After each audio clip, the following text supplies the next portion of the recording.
Hello प्रिय विद्यार्थियों, good afternoon. आज के इस YouTube वीडियो में आप सभी का स्वागत है। आज के इस YouTube वीडियो में हम बीए फाइनल राजनीति विज्ञान का द्वितीय प्रश्न पत्र लोक प्रशासन का जो टॉपिक है अभिप्रेरणा का सिद्धांत, आगे के हमने वीडियो में अभिप्रेरणा मोटिवेशन के बारे में YouTube पर आपको अध्ययन करवाया था। और अभिप्रेरणा सिद्धांत क्या है, मोटिवेशन किस प्रकार से मोटिवेशन के आधार पर एक व्यक्ति अपने व्यक्तित्व का निखार करता है, किस प्रकार से अपने संगठन में किस प्रकार से अभिप्रेरणा के आधार पर कार्य करता है। तो आज हम इब्राहिम बेस्ले का जो आवश्यकता पद सोपान सिद्धांत है, जिसको वाई सिद्धांत के नाम से भी जाना जाता है, इब्राहिम बेस्ले ने इस प्रकार से जो पद सोपान है उसने अपने जो सिद्धांत का नाम दिया आवश्यकता पद सोपान, यानी इसको वाई सिद्धांत के नाम से भी जाना जाता है। तो इसमें वो किस प्रकार से जो 5 प्रकार की जो एक आवश्यकता बताते हैं और उन आवश्यकताओं को पद क्रम में जो स्थान निर्धारित करते हैं कि वो 5 प्रकार में शारीरिक आवश्यकताएं, सुरक्षा संबंधी आवश्यकताएं, सामाजिक आवश्यकताएं और महत्वाकांक्षा पूर्ण आवश्यकताएं और आत्म संतुष्टि, ये जो आवश्यकताएं होती हैं और उन आवश्यकताओं के अनुसार एक व्यक्ति संगठन में किस प्रकार से अपने कार्य को गति प्रदान करता है, उसके बारे में हम लोग बातचीत करेंगे। इब्राहिम बेस्ले वाई सिद्धांत से संबंधित विचारक हैं जो मनुष्य को अपनी सामाजिक प्रकृति से सद्गुणी व विवेकशील मानता है। और ये वाई सिद्धांत विभिन्न नियमों जिसमें नेतृत्व, संसार, सहभागिता, निर्णय निर्माण में भी अभिप्रेरणा पर विशेष बल देता है। इनके अनुसार अभिप्रेरणा किसी संगठन में कर्मचारियों को कार्य करने के लिए सर्वाधिक प्रेरित करती है। इनके अनुसार अभिप्रेरणा आवश्यकता से उत्पन्न होती है और इनका कहना है कि जब किसी आवश्यकता के लिए कोई कार्य किया जाता है तो वो अभिप्रेरणा कहलाता है। यानी कि यहाँ पर इब्राहिम बेस्ले अपने सिद्धांत में ये समझाने का प्रयास करता है कि हर कार्य करने के लिए अगर व्यक्ति को कोई जरूरत महसूस होती है या किसी की आवश्यकताएं होती हैं, तो उन आवश्यकताओं की पूर्ति करने के लिए वो एक कार्य उसकी पूर्ति करने के लिए उसके बदले में कार्य करने के लिए जो प्रेरित किया जाता है, जब तक उसकी जो कोई आवश्यकता नहीं होगी या किसी चीज की नीड नहीं होगी तो उसकी प्राप्ति के लिए वो व्यक्ति कार्य करेगा, तो उसको एक अभिप्रेरित होगा। तो उसकी आवश्यकता की पूर्ति करने के लिए उसके जो अभिप्रेरित होता है, तो इस प्रकार से वो समझाने का प्रयास करता है। ये अभिप्रेरणा के लिए आवश्यकता सिद्धांत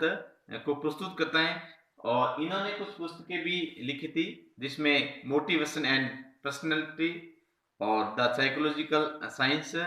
उसके बाद में the new knowledge in human values. तो इस प्रकार से कुछ पुस्तकों का भी इन्होंने प्रकाशन किया था और इसके माध्यम से इन्होंने अभिप्रेरणा के सिद्धांत को समझाने का प्रयास किया था। इब्राहिम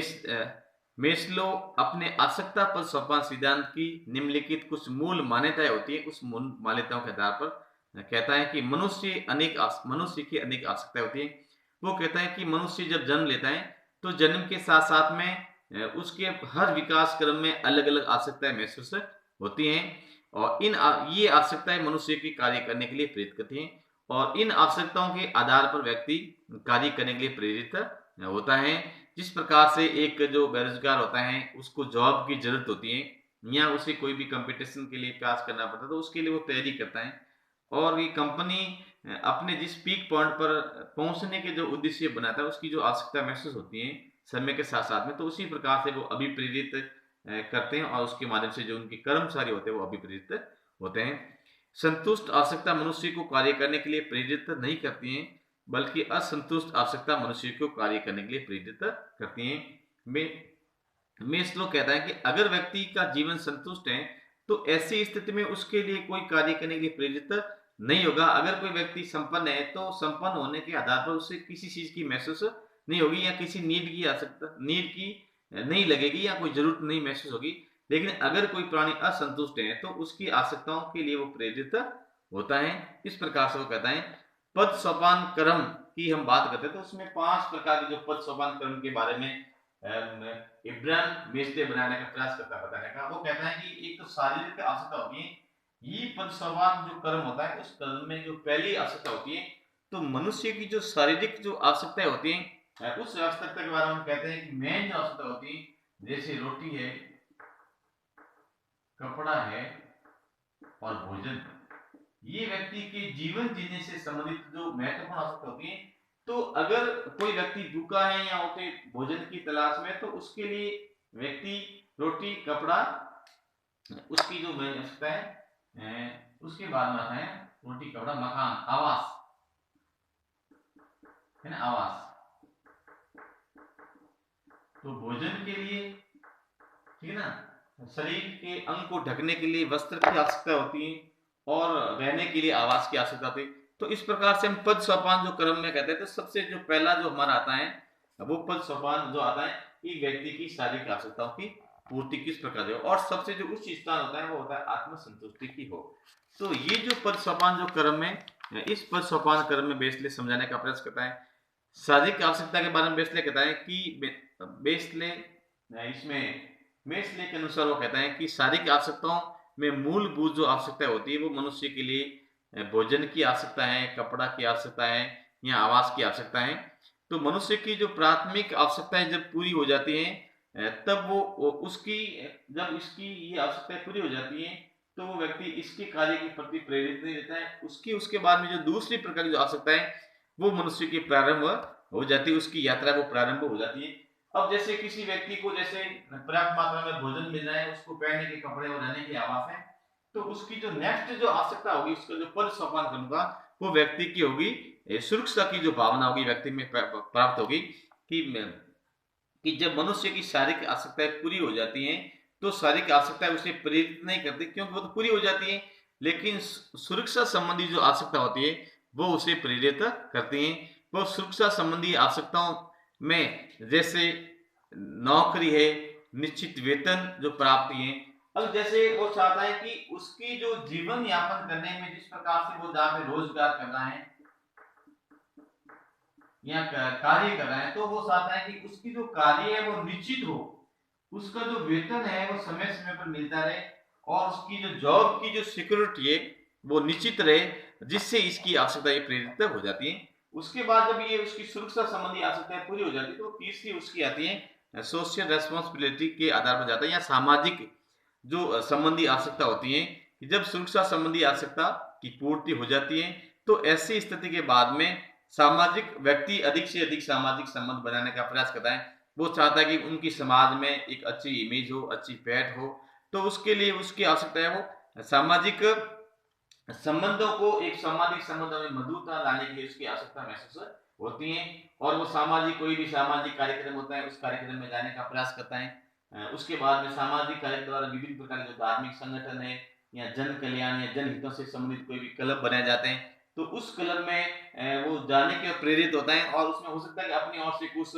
आर्थिक जो डोनेशन होता है वो डोनेशन देने का भी प्रयास करता है, जिससे कि वो चाहता है कि धीरे धीरे उसकी समाज में जो सामाजिक जो सोशल पर्सनैलिटी है, सामाजिक जो वैल्यू है, सोशल वैल्यू है, उस सोशल वैल्यू में उसकी कुछ विशेष रूप से उसकी आवश्यकता महसूस हो। उसके बाद में वो बात करते हैं कि जब उसकी शारीरिक सुरक्षा संबंधी और सामाजिक आवश्यकताएं की जब पूर्ति हो जाती है, तो उसके बाद में व्यक्ति अपने आप में थोड़ी महत्वाकांक्षा संबंधी आवश्यकता महसूस करता है। जब व्यक्ति की सामाजिक संबंध वाली आवश्यकताएं पूरी हो जाती हैं, तब व्यक्ति अपने नाम के लिए कार्य करना चाहता है, यानी कि व्यक्ति चाहता है कि उनका स्वयं की पहचान हो, स्वयं की एक पहचान हो, समाज में उसकी एक अलग से इमेज हो, या जो अलग से व्यक्तियों का जो समूह होता है, समाज में जो समूह होता है, उस समाज में उसकी अन्य लोगों से हट करके उसका एक अलग प्रकार से एक इमेज हो, या संगठन में भी काम करता है तो संगठन में भी वो अपना जो आइकॉन है वो अलग से दृष्टिकोण एक स्थापित करे। तो इस टाइप में जो व्यक्ति में एक महत्वाकांक्षा हो जाती है, और वो उसका जो मूल उद्देश्य होता है कि समाज में अधिक से अधिक व्यक्ति अपना सम्मान प्राप्त करे। और उसके बाद में जब इसकी एक महत्वाकांक्षा के बाद फिर आपकी आती है आत्म संतुष्टि। ये जो मेस्ले ने आत्म संतुष्टि इसको सर्वोच्च स्थान दिया है, क्योंकि आत्म संतुष्टि मेस्ले को पद सोपान में सबसे ऊपर की आवश्यकता है। इसका तात्पर्य ये हो गया कि जब व्यक्ति महत्वाकांक्षा से संतुष्ट हो जाता है, यानी कि उसे इन चीजों से खिन्नता हो जाती है, अब मुझे सामाजिक में किसी प्रकार से कोई जरूरत नहीं है कि मेरे समाज में नाम रोशन हो या मेरे नाम की पहचान होनी, उससे उसे कोई लंदा नहीं होता, क्योंकि एक उम्र का जो पड़ाव होता है वो धीरे धीरे जो उम्र का जो पड़ाव है नीचे इस तरह जाता है, और व्यक्ति एक ऐसी स्थिति में पहुंच पाता है, और उस समय वो चाहता है कि उसका जीवन है वो आत्मसंतुष्ट रहे हो, या जीवन में जो संतोष है, या संतोष रहे, जीवन में संतुष्टि रहे। तो इसलिए व्यक्ति जब महत्वाकांक्षा से संतुष्ट हो जाता है तो वो केवल वही कार्य करता है जो उसको आत्म संतुष्टि प्रदान करे। मेस्ले के साथ ये भी इसके साथ मेस्ला ये भी कहता है कि हर व्यक्ति अपने व्यक्ति का अपना जो अंतिम जो लक्ष्य होता है, वो अंतिम लक्ष्य होता है उसका आत्म संतुष्टि मिले। तो इस प्रकार से मेस्ले ने इब्राहिम मेस्ले ने जो आसक्ता जो ऊपर सिद्धांत जो वाई सिद्धांत दिया है, उसमें वो किस प्रकार से एक संगठन के लिए एक व्यक्ति की जो अभिप्रेरणा का जो सिद्धांत है उसे किस प्रकार से करते हैं। मेस्ले के आवश्यकता पद सोपान के सिद्धांत की कुछ लोगों ने आलोचना भी की। तो आलोचक कहते हैं कि मनुष्य की जो आवश्यकता होती है, तो मेस्ले ने 5 प्रकार के पद सोपानों में समेटा है, जबकि वो कहते हैं कि मनुष्य की जो एक आवश्यकता होती है वो अनंत होती है। लेकिन यहाँ पर मेस्ले ने इसको एक जस्टिफाई करने का प्रयास किया, क्योंकि इसमें हम एक कहते भी है कि क्योंकि आवश्यकताएं, मेस्ले यहाँ ये भी करने का प्रयास करता है कि आवश्यकताएं और इच्छाएं होती हैं वो व्यक्ति की अनंत होती है, तो इसको एक लिमिटेशन करने का प्रयास भी करता है। तो लोग कहते हैं कि ये तो अनंत होती हैं, कोई भी आवश्यकता कब पूर्ण होती है और कब अपूर्ण है इसका वैज्ञानिक आकलन संभव नहीं है। कुछ आलोचक कहते हैं कि मेस्ले ने जो आवश्यकता पर सोपान का जो सिद्धांत दिया था, तो इसमें कई आवश्यकताएं ऐसी होती हैं कि वो कब पूर्ण होती हैं और कौन सी आवश्यकता है वो अपूर्ण है, उसका जो सही प्रकार से एक साइंटिफिक तरीके से हम देखा जाए तो इसका एक मूल्यांकन नहीं कर सकते। इस प्रकार की भी आलोचक कुछ बातें करते हैं। उसके बाद में आर लिकट कहता है कि इसमें सहभागिता के तत्व की उपेक्षा की गई है। वो कहता है कि एक सहभागिता का तत्व भी इसमें शामिल किया जाना चाहिए था, लेकिन इब्राहिम मेस्ले ने नहीं किया है। तो इस प्रकार से वो कहते हैं,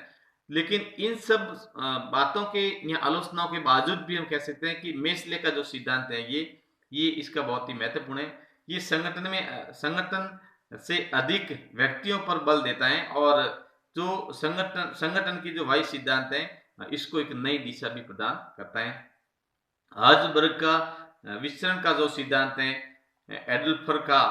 ईआर जो सिद्धांत है, जो आवश्यकता पद प्रदान के सिद्धांत के ऊपर ही आधारित है। तो इस प्रकार से ये विद्यार्थी ध्यान दे,